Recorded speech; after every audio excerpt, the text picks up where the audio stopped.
Shalom y muy buenas noches. Bienvenidos sean cada uno de los que están presentes. Un saludo sincero a todos ustedes, especialmente a los que han hecho el tiempo para acompañarme en vivo. Y por supuesto también un saludo a aquellos que nos verán en diferido, sobre todo aquellos que residen en Europa, especialmente España e Israel, donde también usualmente nos ven. Un saludo también especialmente para aquellos que sé que tienen el deseo de acompañarnos en vivo, pero debido a este horario les es imposible. Un saludo a todos. Emi Gago, Doris Hadassah, bienvenida estimada. Alejandra Posada, Oshia Meir, Alejandro desde Bogotá, Colombia. Un saludo a todos los Naxtratim de Bogotá, Colombia. Meir Miller, Alexander Ortiz, bienvenido, apreciado. Alejandra Posada, Roberto Seno, estimado, un saludo desde la Florida. Micael Ruz, desde Chile, un saludo, apreciado. Nasiris Ariel Ben Tzadik, Cristina Zambelli, Ilis Ruiz, Elizabeth Velázquez, Itzhak Ben Yosef, desde Honduras, desde la Jabura de Honduras, apreciado Itzhak, es un gusto saber que está presente acompañándome. Pues bien, un saludo a todos y les recuerdo que continuamos con esta serie acerca del capítulo 15 de este documento tan interesante que narra nuestra historia, el desarrollo de nuestra historia. Hechos capítulo 15, estamos desarrollando esta temática desde un enfoque halágico, siguiendo la temática principal de este proyecto Yahad. Aquellos que es la primera vez que nos visitan, yo les animo a que no dejen de ver las dos charlas previas, porque será complemento para poder comprender esta charla de hoy, con la cual espero, Be'ezrat Hashem, completar esta serie de charlas acerca de Hechos 15 desde un enfoque halágico. Saludos afectuosos también para usted, Itzhak. Hemerson Quispe desde Perú, un saludo sincero para usted. Tomasa también, un saludo a todos. Pues bien, vamos rápidamente a pasar a las notas. Antes de ello, tengo algo pendiente con ustedes. Y acá lo tengo, le comentaba el día de antier, o sea, la charla previa a esta. Le comentaba acerca de una traducción del documento griego de Hechos, en la cual era muy similar a la nuestra. Y con esto les planteaba que la traducción en esa sección donde aquel grupo de perushim o fariseos en Jerusalén, que eran discípulos de Josué, procedentes del partido fariseo, manifestaron un desacuerdo en comparación con la posición de Saúl de Tarso y Barnabé o Bernabé. Es decir, para la concepción farisea, aquel grupo en Jerusalén de Talmidim de Josué dijeron: nosotros concebimos que lo más apropiado es que estos israelitas helenistas, o sea, procedentes o sea, judíos que se habían helenizado, que practicaban parte de la costumbre helénica, es decir, eran como modernistas en términos de la actualidad. Dijeron entonces estos fariseos: nosotros creemos que ellos deben de ser circuncidados porque nos corresponde a nosotros, es decir, a los conservadores de las costumbres de Judea, que conforman la mayoría del movimiento de Josué, nos corresponde perpetuar las enseñanzas de la Torá, y es la manera de instruirles. Y que esa traducción, de la cual hablamos ya en la charla previa, la cual pueden escuchar si gustan, es comparada con la que está registrada en este libro, que como les había dicho, se titula El Nuevo Testamento sin barnizar, de Andy Gauss. Lo interesante de este documento, de esta traducción, es que Andy Gauss ni su equipo de trabajo, el que le asistió en la producción del texto, no son ni remotamente mesiánicos.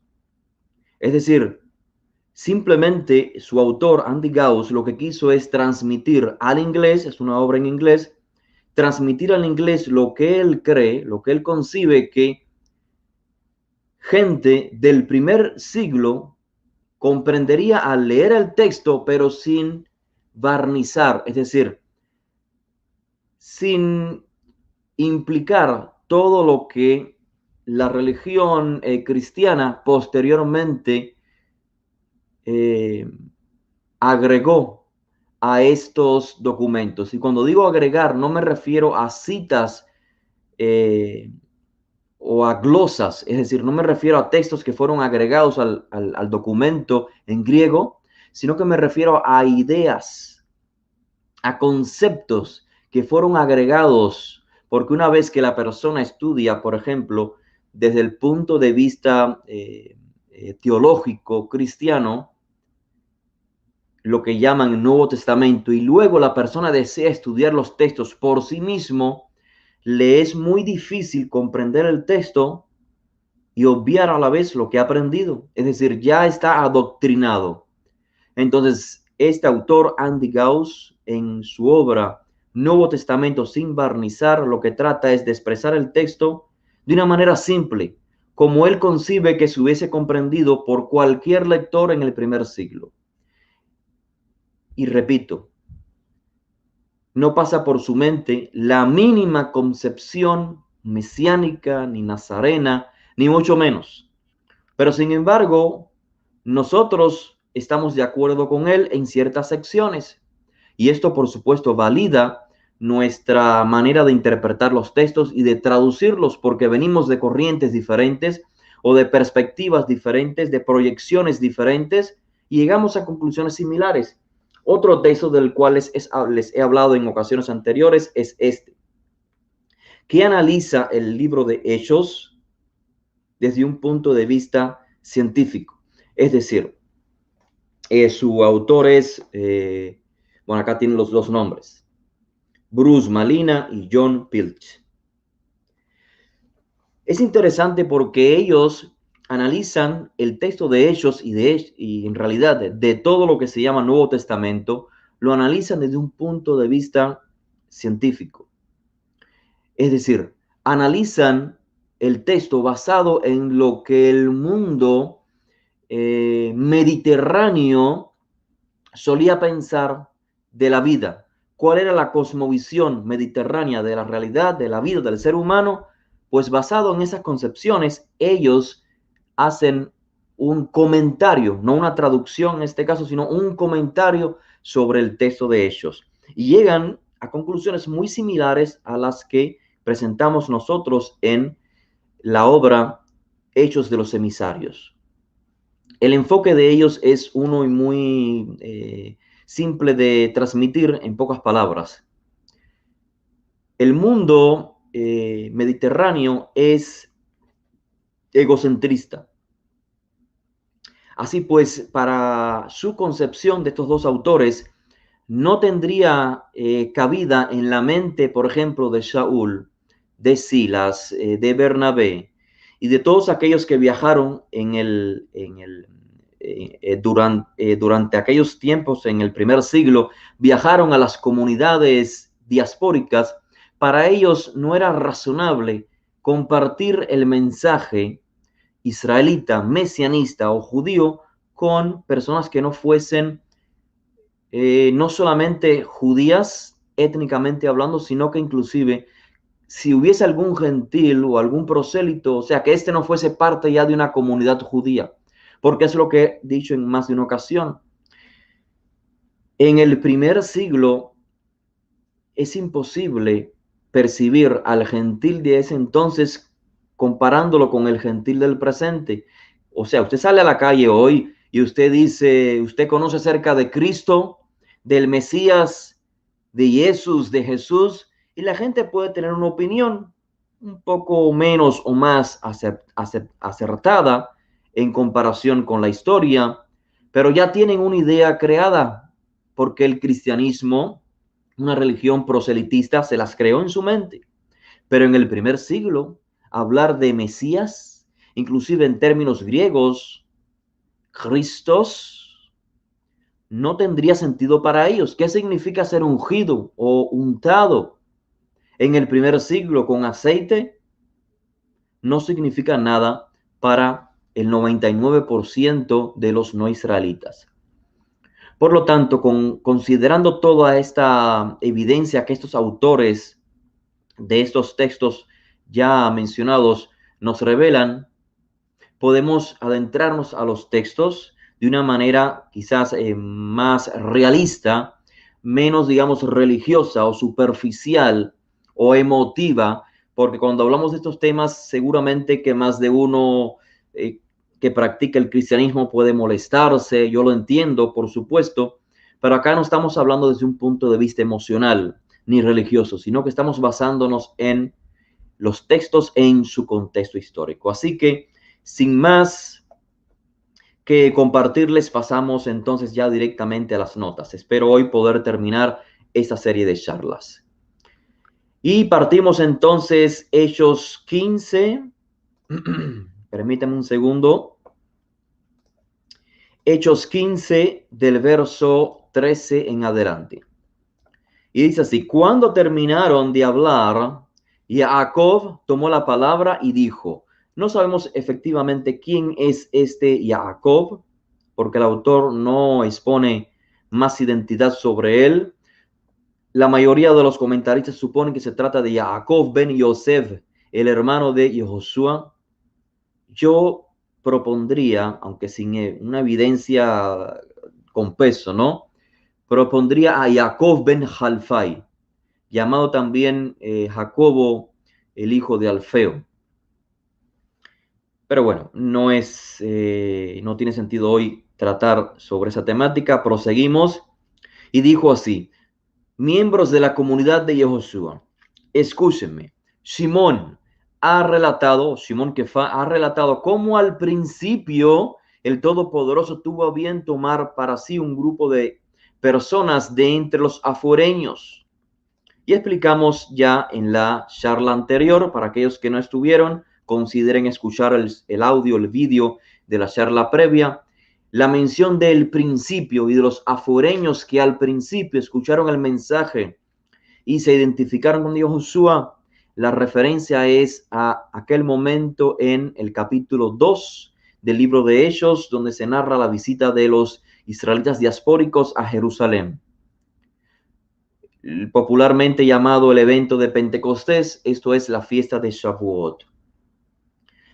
Usualmente los comentaristas dicen que la referencia a este principio es la estadía de Simón Kefa en casa de Cornelios y la integración de él y su familia, o sea, de Cornelios y su familia al movimiento de Josué. La realidad es diferente y lo mencionamos ya en la charla previa. Continuamos entonces. Dice, y con esto concuerdan, o sea, con todo lo previo que ha dicho Simón Kefa, con toda la evidencia de lo que ha sucedido, dice Jacob, concuerdan las palabras de los profetas, como está escrito. Y la cita Javerim es Amós, capítulo 9, el verso 11 al 12. Y les aconsejo a aquellos que no han descargado las notas que lo hagan, porque el texto que pueden descargar debajo del vídeo incluye notas que clarifican el texto que estoy leyendo. Después de esto, esta es la cita de Amós, del profeta Amós. Después de esto, volveré a restaurar el reino de la casa de David. Literalmente el texto griego dice el tabernáculo de David. Sin embargo, la cita obviamente es de un profeta hebreo y la expresión hebrea es Sucat David. Si queremos literalmente tabernáculo de David o la cabaña de David, la referencia que yo supongo a la cual hace el profeta es la dinastía davídica, el reino davídico. Recuerden que en los días de Amós esa es la expectativa. En los días del profeta Amós la expectativa es la restauración del reino de David, porque seguido a Salomón, al hijo de David, el reino de Israel fue dividido en dos. Entonces la dinastía davídica solamente gobernó en el sur, mientras que en el norte gobernó un descendiente de Efraín. Confirmación de este pensamiento, de esta concepción acerca de Sukkot David, del tabernáculo de David, como el reino de David, la restauración de David, lo confirma el Targum Yonatán, una traducción posiblemente del primer siglo del hebreo al arameo, donde el autor traduce o parafrasea la expresión Sukkot David o el tabernáculo de David como Malchutá de Beit David. Esto en arameo significa el reino de la dinastía davídica. Dice que ha caído y reconstruiré sus ruinas y lo reedificaré para que el remanente de Adán, así traduzco yo, el remanente de Adán, ahora voy a explicar el significado, busque al Eterno. ¿Quién es el remanente de Adán que busca al Eterno? Dos puntos, todos los afuereños, sobre los cuales yo he sido proclamado. Dice el Eterno que hace conocer estas cosas desde la eternidad. Yo estoy seguro que esa traducción que les estoy compartiendo no es la más común, es decir, las traducciones provenientes de editoriales cristianas no son similares, o sea, ni siquiera similares a estas. Usualmente estas versiones más populares en el mundo cristiano dicen algo así: para que el resto de los hombres, lo que yo traduzco, para que el remanente de Adán, es usualmente traducido por para que el resto de los hombres o para que el remanente de la gente o de los gentiles inclusive busque al Señor.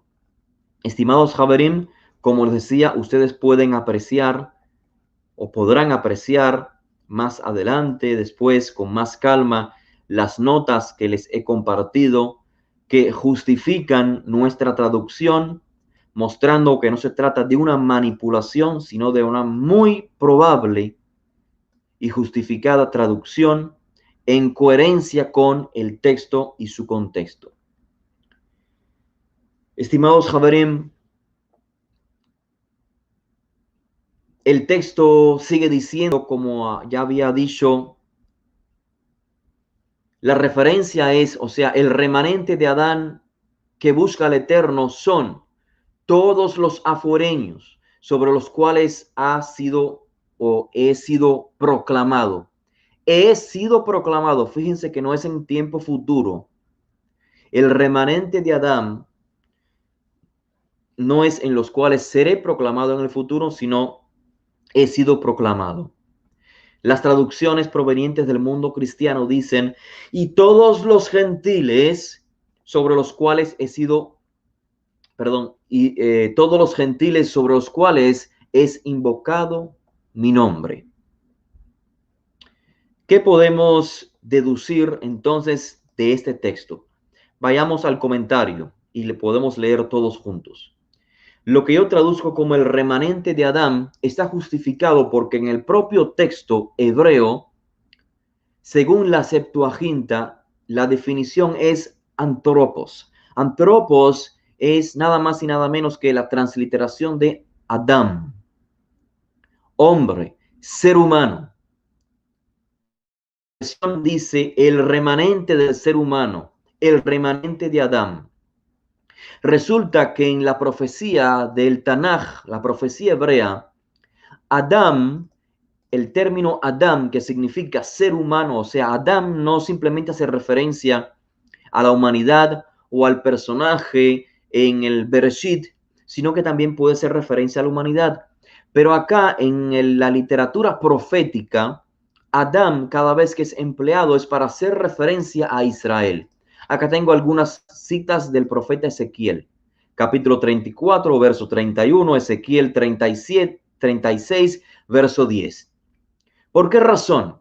¿Por qué Israel es llamado Adán? porque Adán, aquel ser humano mencionado en Bereshit, en Génesis, falló, no llevó a cabo el objetivo por el cual fue elegido. Es decir, Adán debería de ser un ejemplo para el resto de los seres humanos. No lo fue. Por lo tanto, el Eterno transmite ese legado a Abraham, no a Noé, sino a Abraham. Y luego, cuando surge el pueblo de Israel, pues vemos que Israel es llamado Adán en las citas que subrayo en pantalla. El Eterno delega entonces sobre Israel la misión de Adán. Por lo tanto, el profeta Ezequiel, acá tenemos la cita, Ezequiel 35:36, es llamado hijo de Adán, hijo del hombre. Eso significa un hebreo, un israelita con la misión de Adán. Por eso también Yoshua, el Mesías, también es llamado Adán, Ben Adán en los textos hebreos, sobre todo el texto hebreo de Mateo. Entonces, ¿cuál es el sentido? Ya el texto cobra sentido de Adán. El remanente de Adán no hace referencia a los gentiles, sino a los aforeños, como dice el propio texto. Acá lo ven en pantalla. Taetne. Los aforeños es el remanente del pueblo de Israel, el remanente de Adán. El contexto acá cito la cita para que lo puedan apreciar. Amós 1, del verso 1 al capítulo 2, el verso 7, no lo leo por cuestión del tiempo, o sea, para avanzar, queden ustedes el deseo de leer las citas, Ezequiel 2, 3, donde se confirma que este grupo de gentes identificados como los aforeños, el remanente de Israel, no hace referencia a gentiles. Y con esto obviamente no estoy denigrando de ninguna manera a aquellos que genéticamente no son descendientes de Israel, y esto lo expliqué en la charla previa. Para confirmar lo que estoy diciendo, cito una vez más el Targum Yonatán, la traducción aramea de los profetas, en este caso de Amós 9:12, donde este autor identifica a el término Goyim, en griego Taebne, lo traduce como casa de Israel, Beit Israel. El término, como expliqué en la charla previa, Goyim, no siempre se emplea para identificar a alguien que no sea, a un grupo de personas que no sean israelitas. También se emplea para los israelitas, y todo depende del contexto. Si gusta escuchar con detenimiento la explicación, pues le animo a que ingrese en la charla anterior. Pues bien, más evidencia del contexto. El profeta dice que este grupo de personas remanentes es en los cuales Hashem, el nombre de Hashem ha sido proclamado. Acá yo he traducido de esta manera: sobre los cuales yo he sido proclamado. Literalmente lo que dice el texto es: ha sido proclamado mi nombre, y esto es un hebraísmo. Nombre hace referencia a la entidad, o sea, a la persona misma, y no una referencia ya, digamos, a la descripción, a cómo se llama el ser. El Eterno, si nos basamos en lo que dice la Torá y el Tanaj, o sea, pasando por Deuteronomio, Isaías, Jeremías, Crónicas, Samuel, leeremos que el Eterno ha sido proclamado únicamente sobre los israelitas. De hecho, el profeta Isaías, capítulo 63, verso 19, enfatiza que el Eterno no ha sido proclamado sobre los no israelitas. Sobre los gentiles, el Eterno no ha sido proclamado. Por lo tanto, lo que digo lo confirmo y lo evidencio con estos ejemplos. La referencia, el contraste acá es entre israelitas, conservadores de las costumbres de Judea, y los helenizados o los aforeños, aquellos que fueron dispersados, aquellos que viven en la diáspora y se han alejado de las costumbres de Israel. El Eterno los está llamando. ¿Por medio de quién? Acá vemos cómo el autor del libro de Hechos hace énfasis en contextualizar de una manera, digamos, histórica los eventos que están tomando lugar en el primer siglo. Y dice que los viajes de Shaul, dice el autor de Hechos, que los viajes de Shaul, de Bernabé, están siendo una manera de manifestar lo dicho por los profetas. Cuando Shaul y Bernabé fueron a la diáspora, ¿a dónde se allegaron?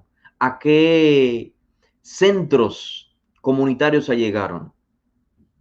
Si nos detenemos y leemos en contexto el libro de Hechos, quedará confirmado totalmente que se allegaban una y otra vez a centros de reuniones judíos en la diáspora, en los cuales participaban tanto judíos, digamos, tradicionalistas, judíos helenizados, modernizados, reformados, como Timoteos, que no tenía la circuncisión, y también estaban los prosélitos, esto es, ex gentiles, entiéndase, personas que étnicamente no descienden del pueblo de Israel, pero que se han integrado gradualmente a la nación de Israel en el exilio. Y por qué no también incluir gentiles que no se han integrado, que no pueden ser definidos como gerim o prosélitos, pero que sí comparten los mismos principios del pensamiento acerca de Dios, o sea, monoteísta, de lo que es el ser humano y demás. Quiero extenderle un saludo especial. Acá nos está acompañando José Marcel Campora. Un saludo estimado, apreciado. Para mí es un gran honor, un gusto que usted me esté acompañando en esta ocasión. Pues bien, continuamos entonces con las notas.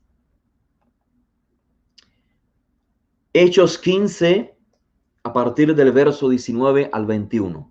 Por lo cual, dice Jacob, yo considero que hay que dejar de molestar a los provenientes de los aforeños. Sé que el texto en las editoriales del Mundo Cristiano dice que no hay que molestar a los gentiles. Si ustedes gustan ver el texto en griego, que está al acceso de todos, online, pueden confirmar esta traducción como más apropiada contextualmente. Considero que hay que dejar de molestar a los que provienen de los aforeños, es decir, de los grupos en el exilio. Recuerden que la carta va dirigida ¿a quiénes? ¿A los gentiles? No, la carta va dirigida a aquellos en Antioquía que fueron molestados por gente de Judea. Respecto a la observancia de la Torá, no, respecto a la circuncisión. Y dice a aquellos aforeños que están retornando al Todopoderoso. Sé que las traducciones provenientes del mundo cristiano dicen los gentiles que se convierten al Dios. Ustedes son mis abogados, digamos, o inclusive pueden servir de testigos de que no se trata de una manipulación, o sea, esta traducción no es una manipulación de los textos en griego.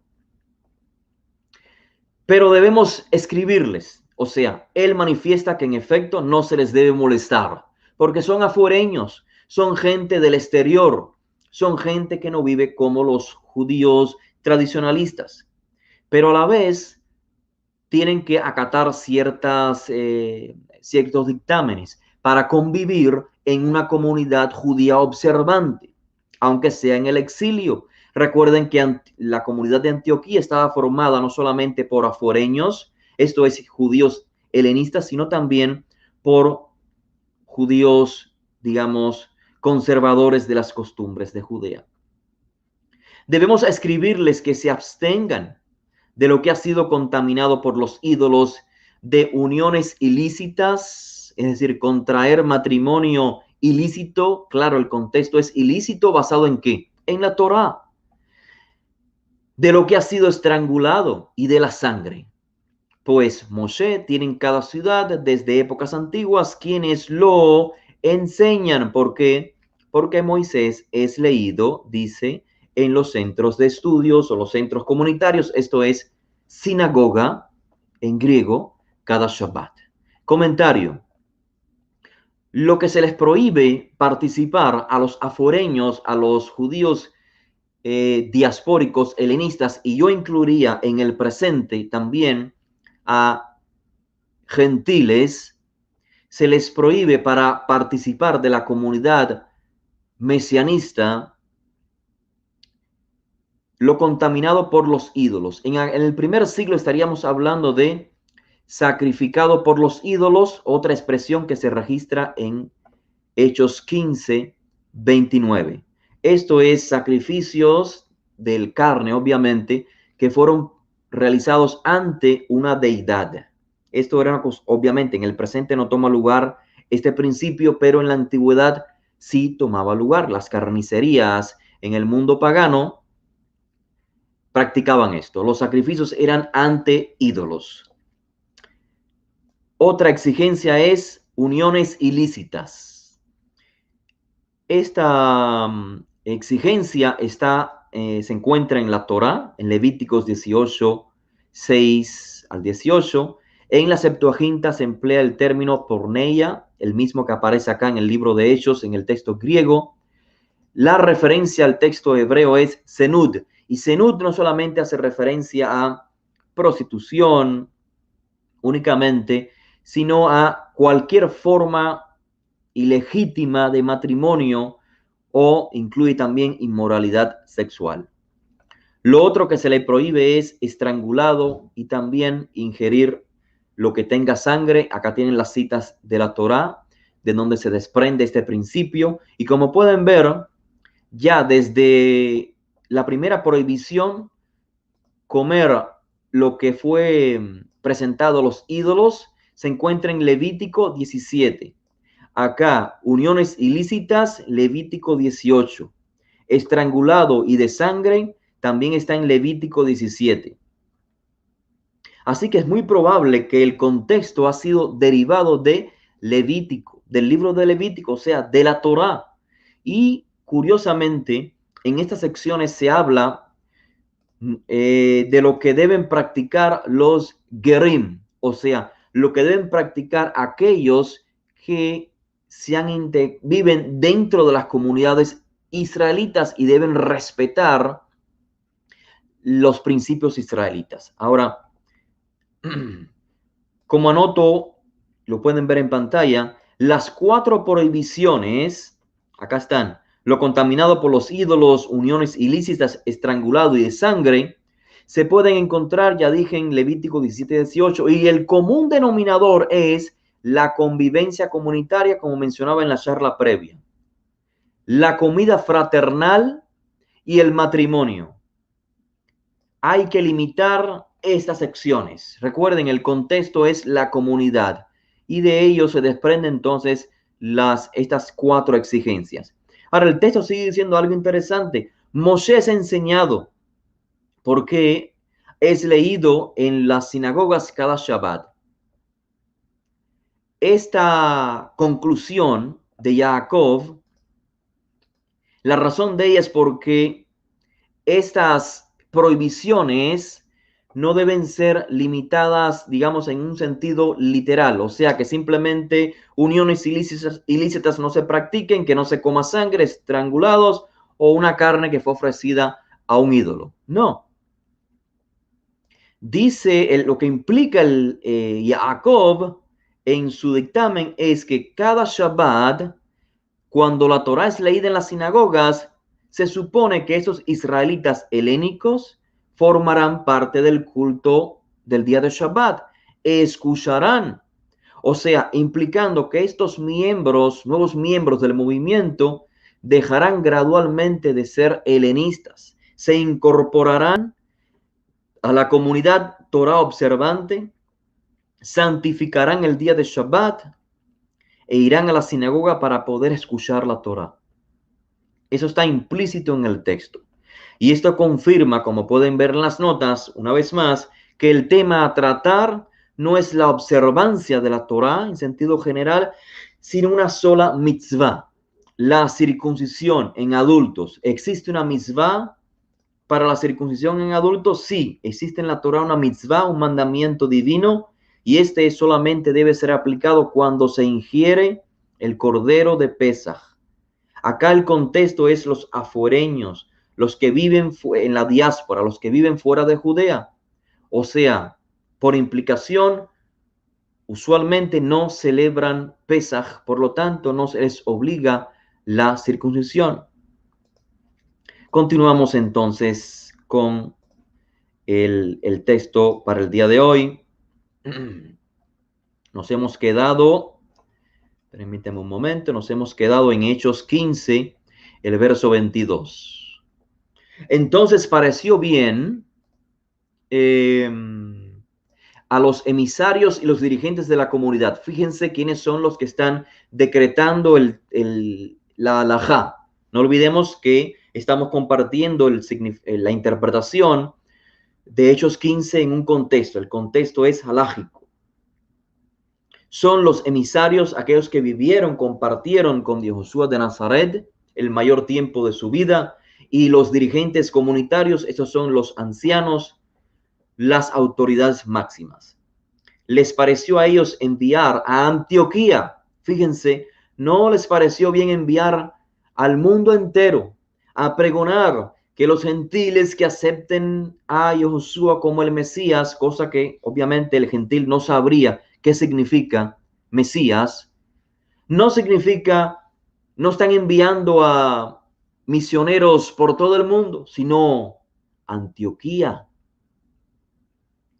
Junto con Paulos y Barnabá están enviando a Yehudá Barsabá, Sila o Silas o Silvanos, que son hombres prominentes entre los miembros de la comunidad, y les van a escribir mediante ellos la siguiente correspondencia halájica.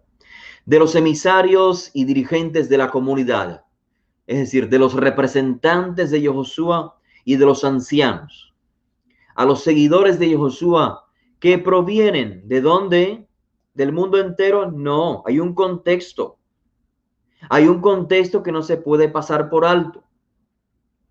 Proveniente de los aforeños, esos son aquellos que se han integrado a las comunidades mesiánicas, que provienen del mundo helénico, o sea, los israelitas helenizados, que están ¿dónde? ¿En el mundo entero? No, que están en Antioquía o por Antioquía, Siria y Cilicia. Shalom o saludos. Yo quiero aclarar acá, estimados Haverim, que aunque esta sección menciona que la carta está dirigida a Antioquía, Siria y Cilicia, si leemos más adelante en Hechos 16, se nos informa que también era entregada en otras regiones donde existían comunidades de judíos helenistas. Pues bien, continuamos en el texto. Dice entonces la carta: hemos sabido que algunos de entre nosotros, a los cuales no hemos dado instrucción, los han alarmado e inquietado con lo que han dicho. Y acá quiero aclarar, estimados Haverim, algo importante, algo sumamente importante.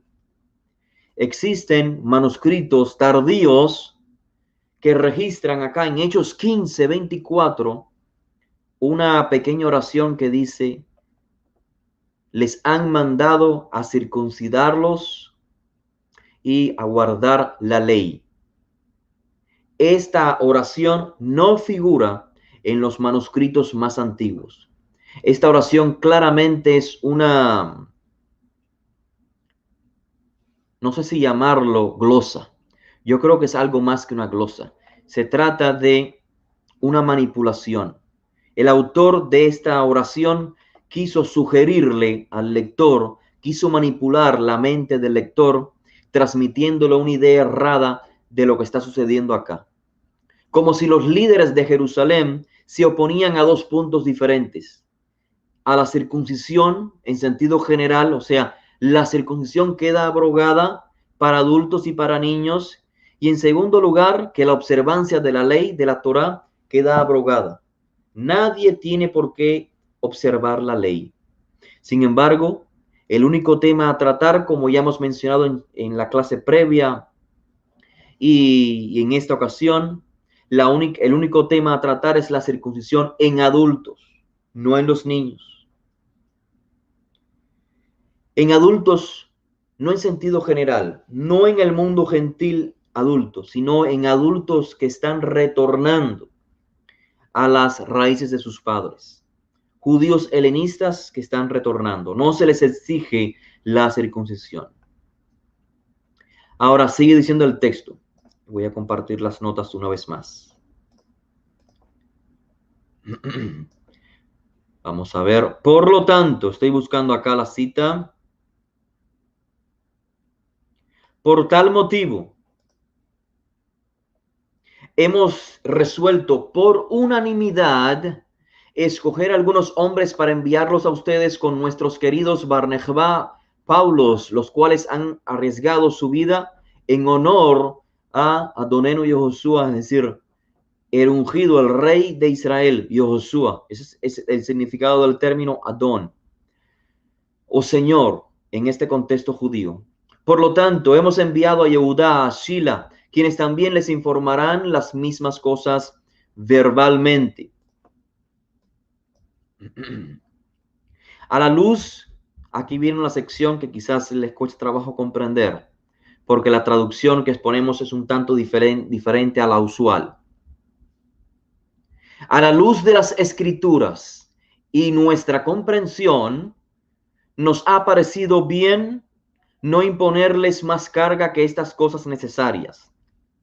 Abstenerse de lo sacrificado a los ídolos, de la sangre, de lo que ha sido estrangulado y de uniones ilícitas. Aprecien, estimados Javerim, cómo acá se pone ya en un orden, digamos, más claro que en el previo.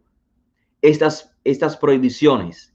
Es decir, el orden en que se registran estas prohibiciones acá, en esta sección, es un tanto diferente al orden en que se mencionaron previamente. Acá el orden más claro, está más claro porque se organizan primeramente en la dieta, en lo que se va a ingerir y luego en las relaciones, digamos, amistosas. Harán bien en abstenerse de tales cosas. Así finaliza esta sección, terminando con este saludo muy típico de la época helénica: que estén bien. Ahora, vamos a compartir entonces, acá tienen las notas que yo les animaría a que lean. Por favor, no dejen de leerla porque esto clarifica todo lo que previamente he dicho. Acá viene el comentario. Lo que yo traduzco como a la luz de las Escrituras, literalmente dice la influencia divina, o en las Biblias cristianas encontraríamos el Espíritu Santo. O sea, según el Espíritu Santo, yo traduzco de una manera quizás un poco más contextual a la época del primer siglo desde el punto de vista hebreo. La influencia divina, esa expresión es un hebraísmo, como subrayo en las notas, porque el término Ruach HaKodesh o Espíritu Santo o influencia divina era una expresión que se empleaba en el primer siglo para personificar los escritos inspirados o los escritos de los profetas o los escritos sagrados. Referencia la pueden encontrar en las siguientes citas, y para aquellos que gusten ya existe un vídeo que hemos realizado, el cual creo que lleva por título El significado de Espíritu Santo en la literatura hebrea o en la literatura judía. Así que les animo para que puedan apreciar esta traducción, que escuchen aquel documento, o mejor dicho, vídeo y audio que les menciono. Pues bien, lo que traduzco como según a la luz de las Escrituras, esto es lo que el Eterno ha revelado, lo que el Eterno ha inspirado. Y la cita supuestamente, según digo yo, o sea, recordemos el contexto. ¿Qué ha tomado lugar en la reunión de Hechos 15? No solamente la exposición de un evento histórico, lo que Shimon Kefa experimentó en Hechos 2, en Pentecostés, en la fiesta de Shavuot, sino que además se ha citado a los profetas. Y esta combinación de experiencia de los emisarios y la evidencia en los profetas es lo que está haciendo referencia acá a Jacob. Fíjense, a la luz de las escrituras, la referencia es Amós, que ya leímos. Nuestra comprensión, la referencia a la comprensión que ha expuesto no solamente Simón Kefá, sino la experiencia de Bar-Nechbá y Shaul, narradas previamente. La conclusión es no imponerles más cargas. En otras palabras, el objetivo es que para ser miembros de la comunidad israelita donde se practica el reino teocrático, esto es el reino de los cielos, no se les requirió la circuncisión de adulto. ¿Por qué? Porque ya estos israelitas, y si queremos también gentiles que desean incorporarse, se encuentran incircuncisos, están viviendo en la diáspora y no viajaban a Jerusalén para celebrar Pesaj. Aunque vivieran en Jerusalén o cerca de Jerusalén, digamos con el ejemplo de Cornelios, que vivía en Samaria, no en la ciudad de Samaria, sino en el centro de Israel, en la región de Samaria, esto es en Cesarea. Solamente si él desea ser partícipe del Cordero de Pesaj, entonces se le requiere la circuncisión. Acá la deducción o en concreto no les fue un requisito, a menos, como ven acá, la cita de Éxodos 12:43, donde se les hace un requisito. Si desean ingerir el Cordero de Pesaj, se les hace un requisito ser circuncidados. Acá ustedes pueden ver lo mismo que está debajo del vídeo, todas estas notas. ¿Qué podemos decir entonces de manera conclusiva en la charla de hoy antes de pasar a las notas? Yo puedo concluir diciendo al respecto que Hechos 15, no leímos obviamente todos los versículos, sino la parte central, lo más importante. Esto es una evidencia de una halajá evolutiva.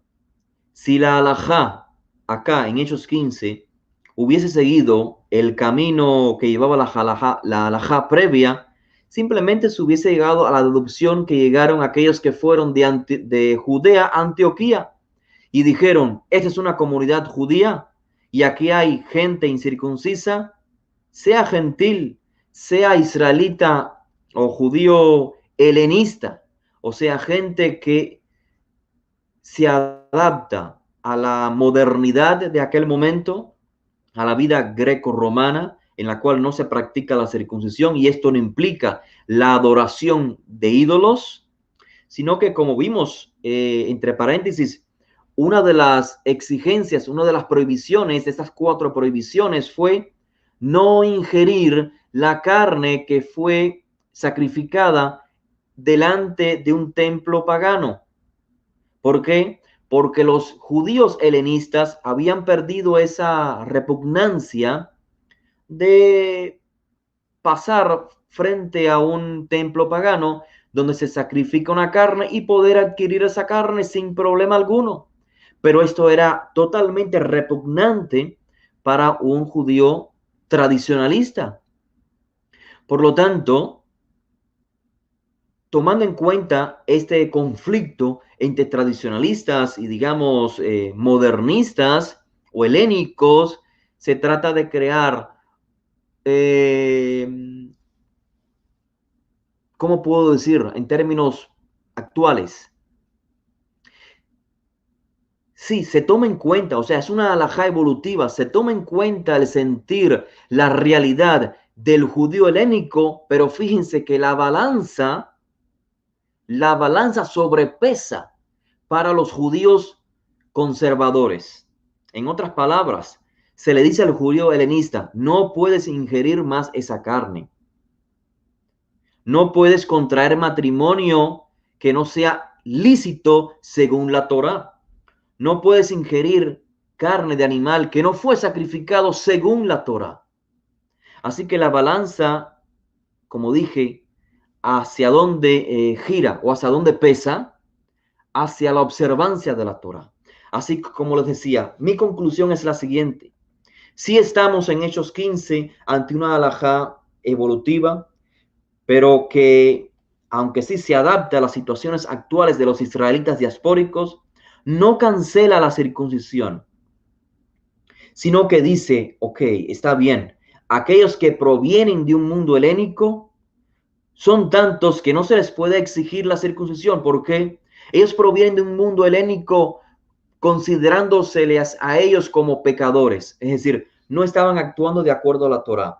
Pero de igual manera, el judío observante que no cumple la Torá en X circunstancia, también se le va a exigir la circuncisión una vez más.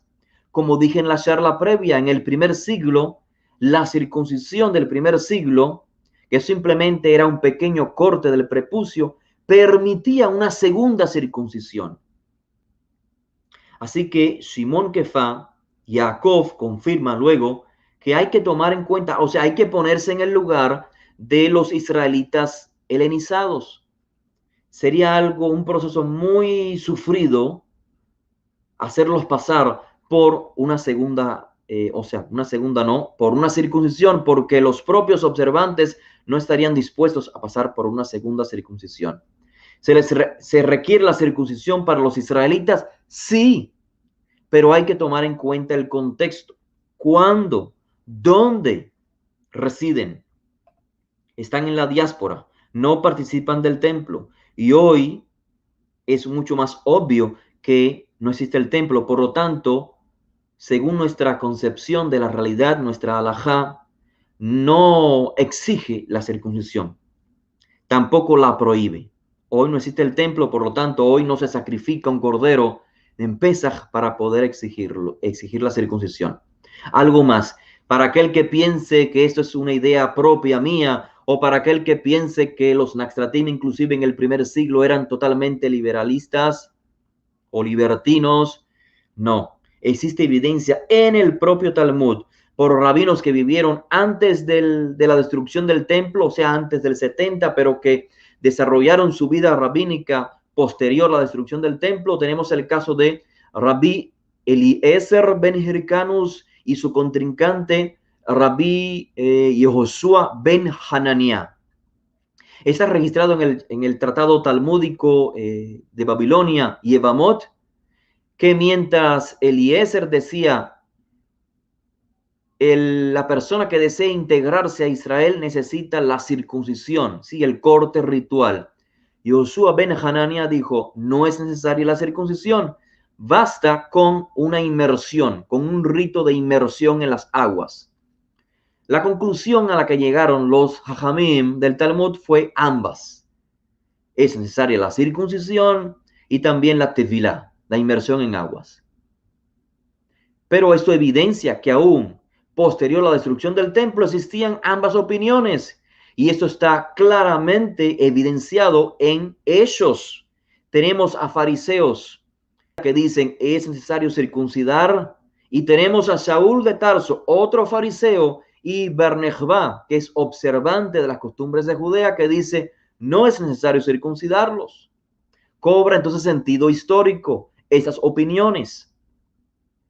Más evidencia tenemos en los escritos de Josefo, no recuerdo ahora la cita, no sé si es en el libro de Antigüedades Judías o en Guerras Judías, donde hace referencia a un gentil que deseaba convertirse, es decir, convertirse en términos modernos. En el término antiguo sería integrarse a una vida hebrea. Y Josefo menciona a dos judíos, uno que decía no es necesaria la circuncisión, otro decía sí es necesaria la circuncisión. Curiosamente, estos dos judíos mencionados en Josefo llevan nombres muy similares a estos dos personajes mencionados en el Talmud. En el Talmud, el conflicto es entre Eliezer y Yehoshua ben Hananiah. En Josefo, los contrincantes son Elazar y Ananías o Hananía.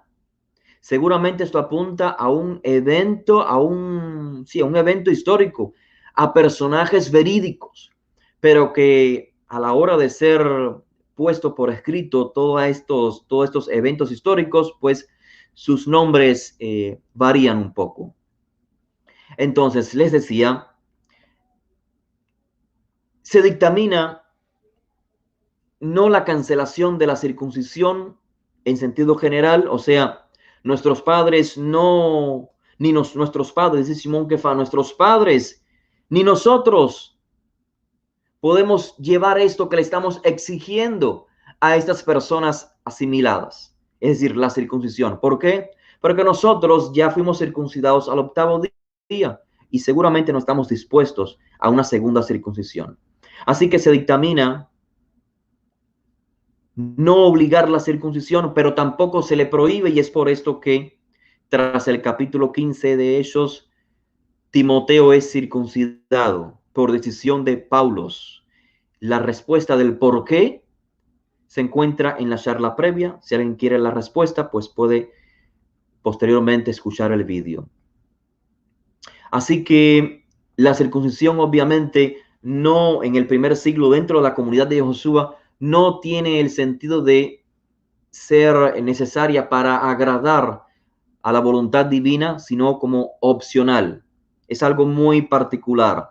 Se establecen entonces 4 medidas, 4 exigencias con el fin de asistir a la convivencia entre quienes vienen de un trasfondo obediente, digamos, los Shomrei Torah o Mitzvot, los conservadores de las costumbres de Judea, y los Hozrim B'Tshuvah, en términos actuales, los que están retornando al camino de la Torah, y yo incluiría también a los Gerim, aquellos que se ingresan al pueblo de Israel. En la actualidad, según nuestros dictámenes halágicos, no les es necesario. Solamente 4 cosas se les exige. Las comidas comunitarias deben estar regidas por el mandato de la Torá.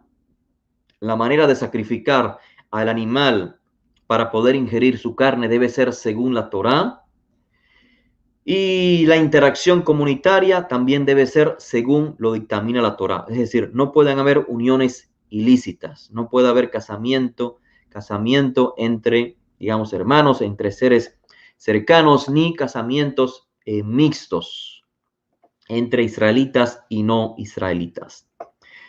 No se exige más para ser aceptados dentro de la comunidad, y esto es lo que en términos técnicos se conoce como ser salvos. Entiéndase, para identificarse con el Salvador, esto es, para identificarse con el Mesías, con el Sadik, a través del cual el Eterno expía las iniquidades de los israelitas penitentes y de aquellos que deseen integrarse a la nación de Israel. Para ser parte de esa comunidad no se requiere la circuncisión. Pero no queda ahí, sino que el autor dice, Moshe es enseñado porque Moshe es leído cada día de Shabbat en los centros comunitarios. Es decir, estos nuevos integrantes se incorporan a una comunidad observante. Como dije previamente, la balanza, el peso está en la observancia, en la Torá. Por lo tanto, implica que estos nuevos integrantes o nuevos miembros serán partícipes de el compañerismo comunitario, el compartimiento de la comida, del pan, etc. Por lo tanto, parte de ese compartimiento es la asistencia a los días de Shabbat.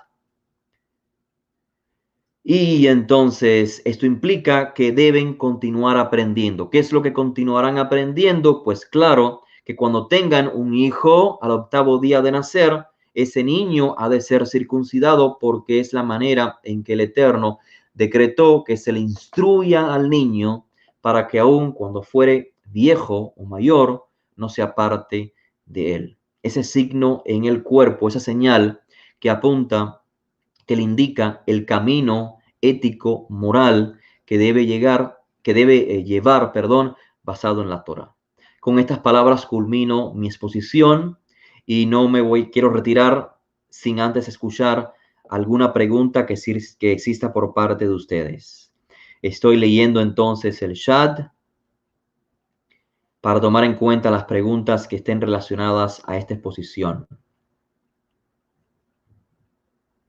Nuestro estimado Alejandro, que nos acompaña siempre de costumbre, nos dice: tengo una pregunta. Si yo quiero hacerme la circuncisión, ¿cuáles serían los pasos a seguir y quién me la debería hacer?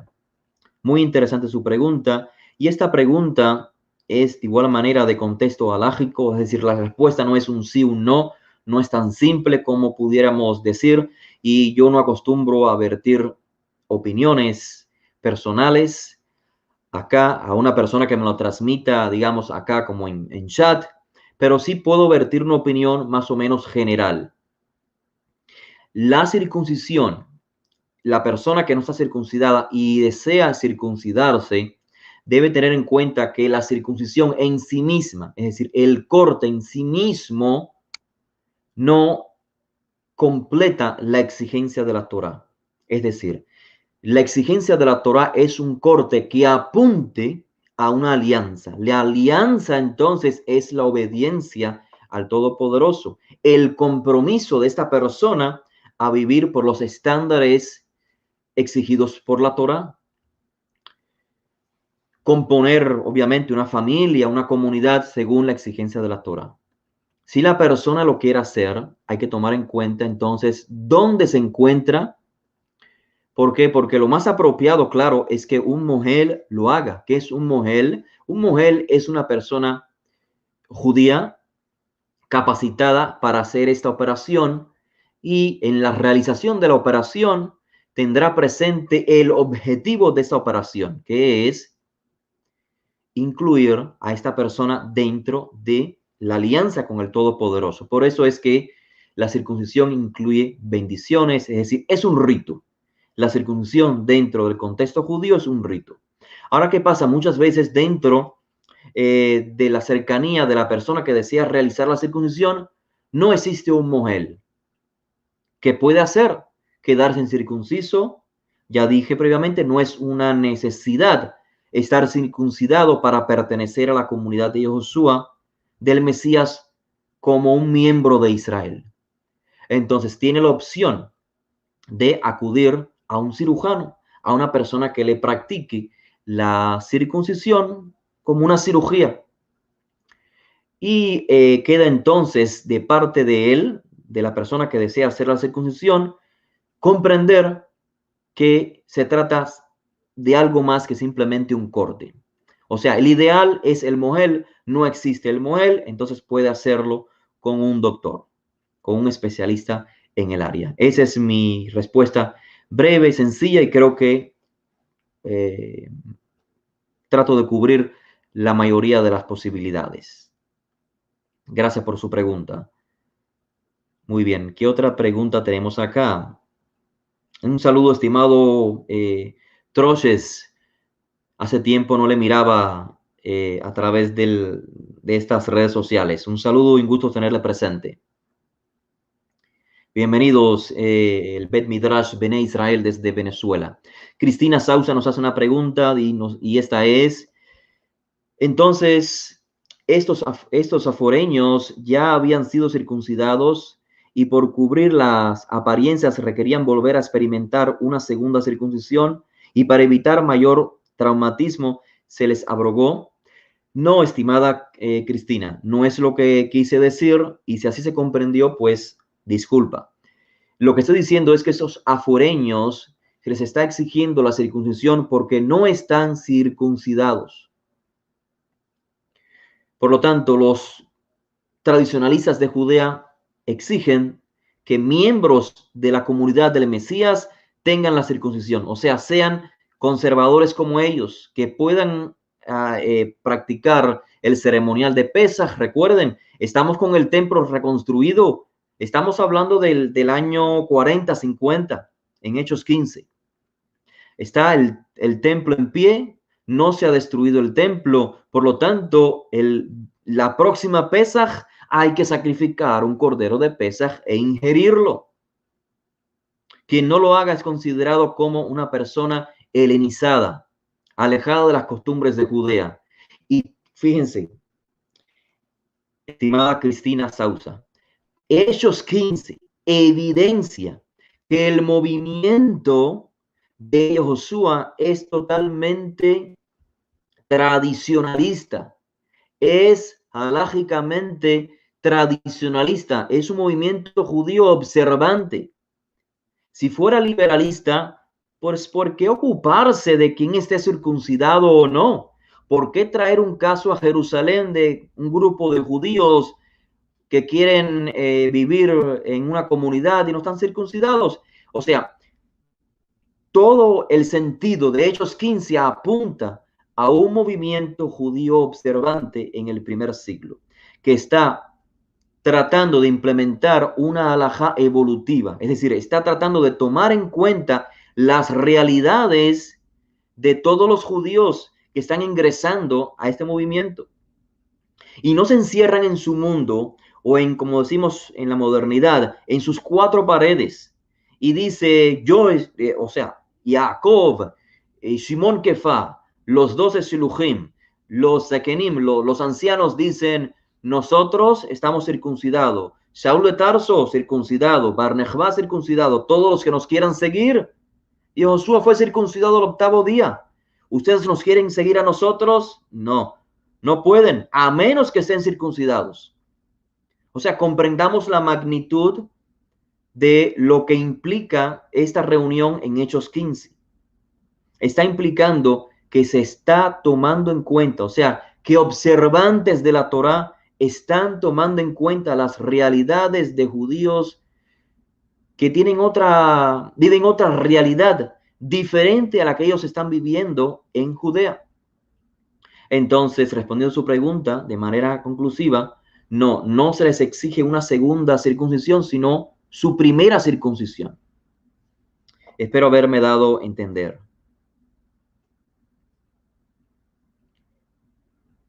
Muy bien, estoy tratando de ver las preguntas. Un saludo, estimado Garrido, More Garrido. Aslajá, en las próximas charlas les animo a que estén presentes, estén al día con las publicaciones que realizamos en las redes sociales del movimiento Naxtratim y su proyecto Yahad.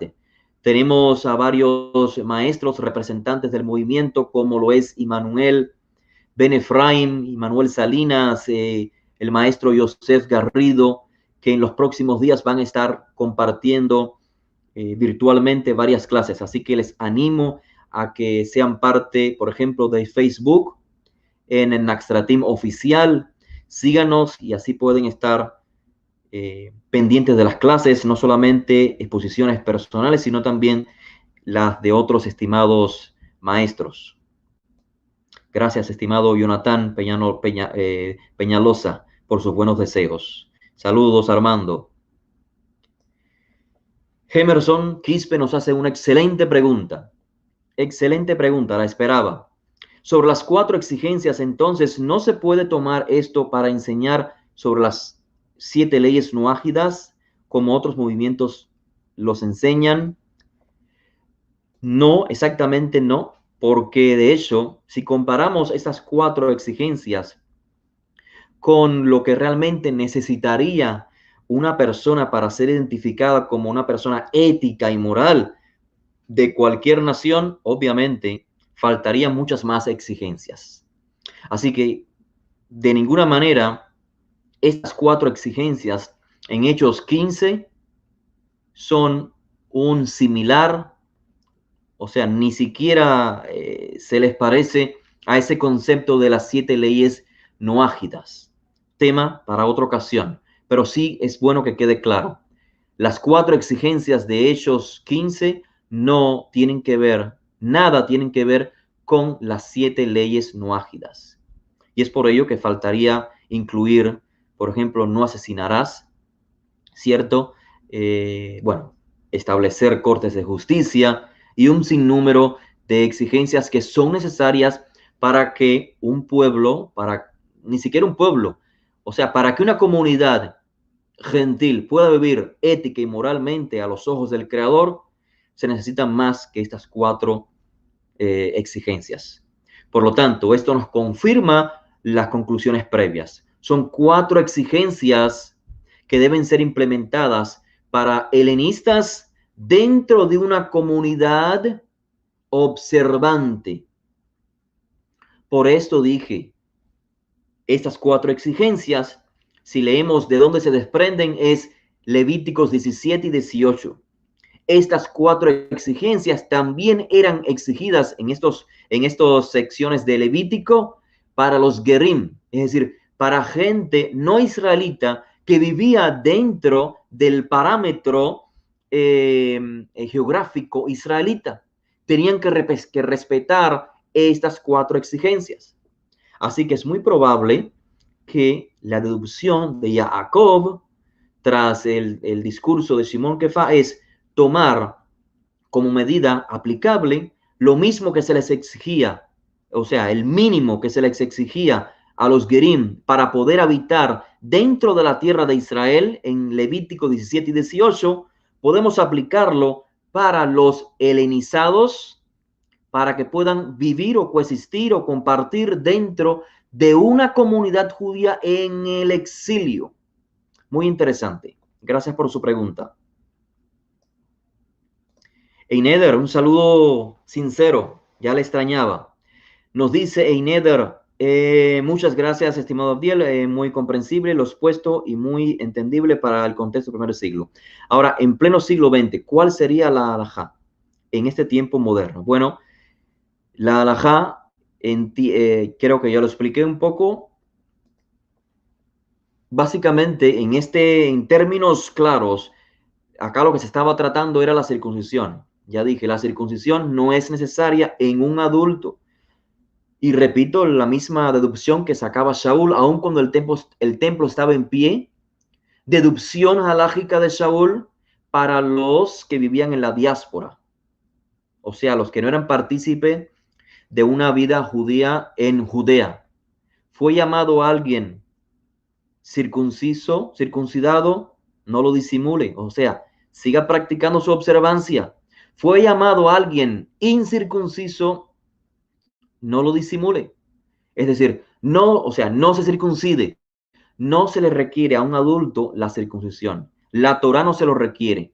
La única, y esto creo que sí debí decirlo, y no lo mencioné previamente, la razón por la que el judaísmo ortodoxo y también conservador y algunas otras expresiones judías en la actualidad exigen la circuncisión en la actualidad a un adulto no es porque la Torá lo exija, simplemente es porque hay un decreto talmúdico, o sea, los ancestros, los maestros que preceden al judaísmo rabínico de la actualidad exigieron la circuncisión y la tevilá, la inmersión en aguas y el corte ritual del prepucio.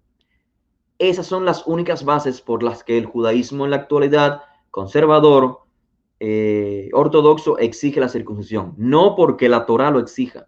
Si la Torá exigiera la circuncisión en un adulto, no habría por qué discutirlo, a no ser que existieran ciertas circunstancias. En este caso, la Torá lo exige únicamente para Pesaj, para ingerir el cordero de Pesaj. Hoy podemos ingerir el cordero de Pesaj. No, no está en pie el templo. No se puede sacrificar. Por lo tanto, se puede solamente comer hierbas amargas y matzot. No se puede comer el cordero de Pesaj. No es necesaria la circuncisión para no se puede comer, no es necesaria la circuncisión para comer las hierbas amargas y matzot. A ver, disculpen ustedes, a veces es difícil tener la interacción entre el chat y las respuestas. Acá Israel nos hace una pregunta muy interesante. Israel nos dice acudir a un cirujano idólatra.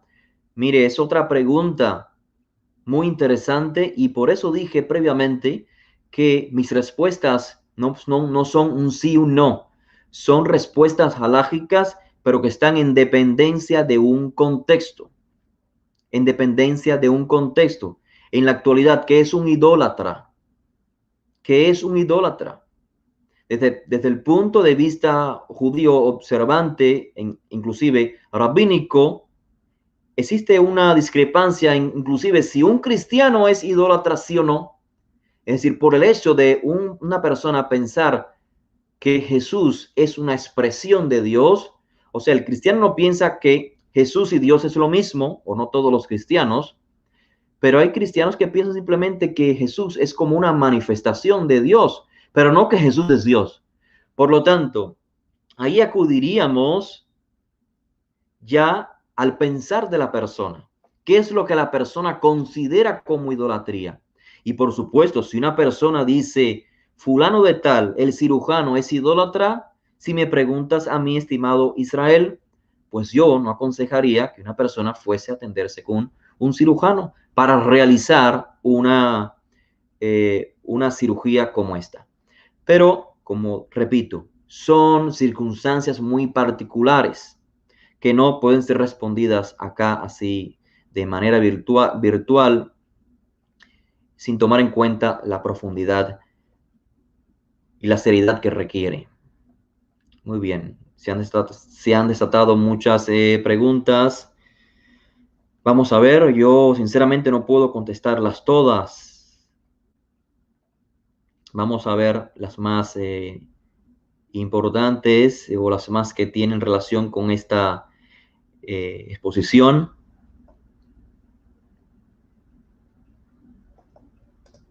Estimado Emerson, ya creo que di respuesta a su pregunta.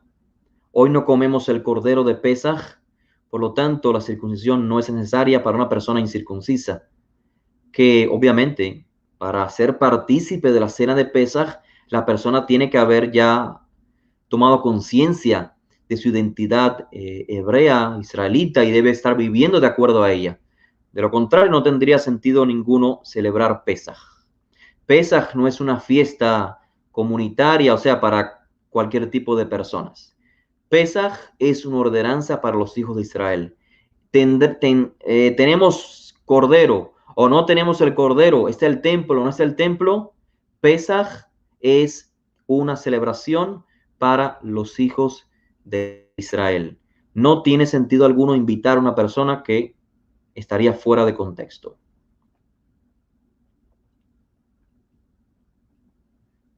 La única, acá Pedro Luis nos hace una buena pregunta.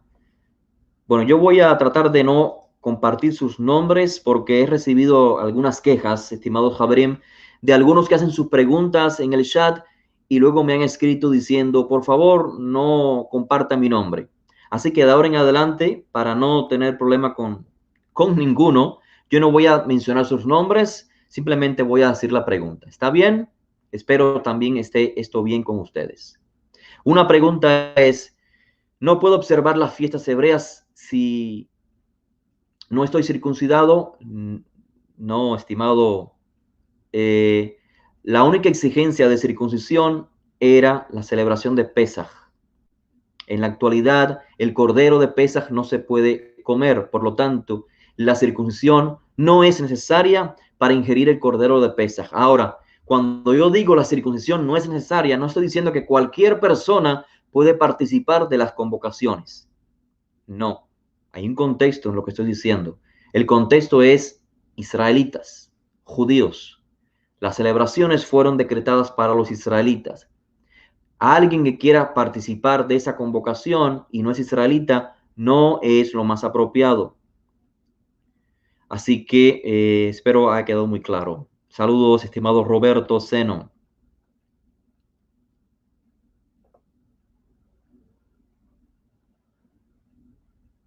Exacto, no como nos dice acá. Bueno, ya estoy yo limitado con mencionar nombres, imagínense.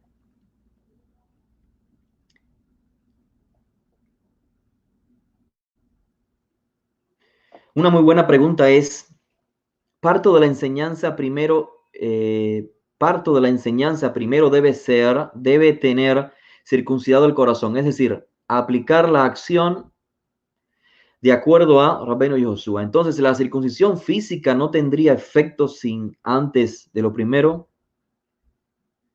Un sí, un no. Depende de dónde viniera ese deseo por la circuncisión.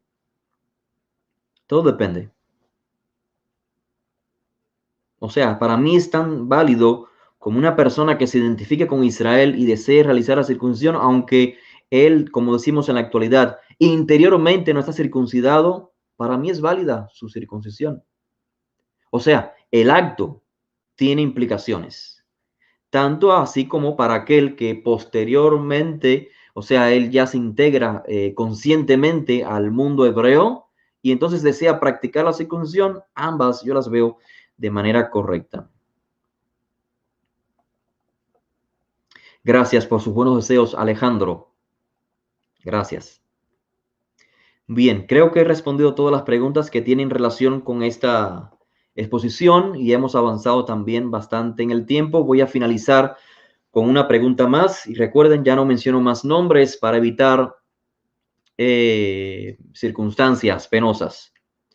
Cuando Yahushua critica a los fariseos sobre hacer proselitismo, se refiere a esta práctica de obligarle a circuncidarse, etc. Y es por eso que Yahushua está en desacuerdo. No sabría decirle sí y no, porque cuando Yahushua, o sea, en el primer siglo, cuando él efectivamente, como bien dice, critica el proselitismo del mundo fariseo. Recordemos que en el mundo fariseo no existía solamente una sola halajá en el primer siglo, o sea, debo aclarar, antes del 70 existían diferentes maestros, diferentes grupos de maestros y todos ellos con sus propias interpretaciones. Así que no podemos inferir cuando Yahushua dijo o criticó el proselitismo de los fariseos si se refería al hecho de la circuncisión, sí, no. Un dato curioso y con esto finalizo es el siguiente. Fíjense, aún en el Talmud se registra qué sucede si un no israelita desea integrarse al pueblo de Israel y está circuncidado ya. ¿Qué hacer con él?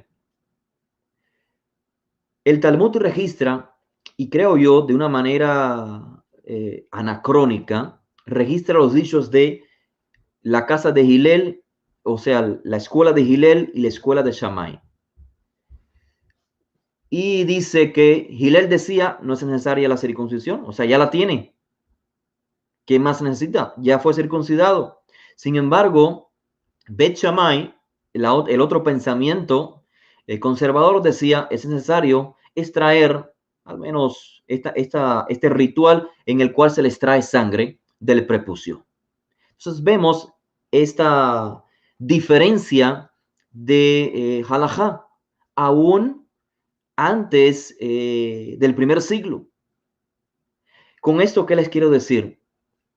Quiero traerles en contexto el objetivo de esta serie de charlas en el proyecto Yahad, que antes del año 70 existían diferentes expresiones halágicas y se respetaban las unas a los otros.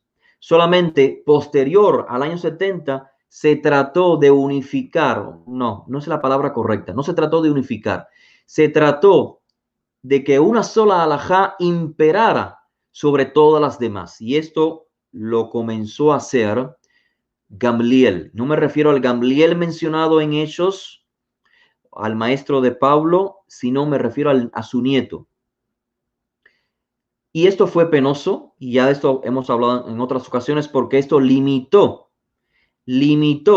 la evolución de la halajá. Limitó que cada maestro continuara elaborando y pensando y viendo de qué manera puede hacer más accesible la vivencia de la Torá para, en este caso, israelitas, digamos, que vienen de otro contexto, que no vienen del contexto observante. Bueno, de esta manera yo finalizo y espero que esta serie de charlas, que fueron 3 charlas sobre Hechos 15, haya sido provechosa para ustedes. Si existiera una que otra pregunta, por supuesto, pueden realizarla, o sea, pueden hacerla llegar a email@naxtratin.com. Respondo la última pregunta porque sí es importante.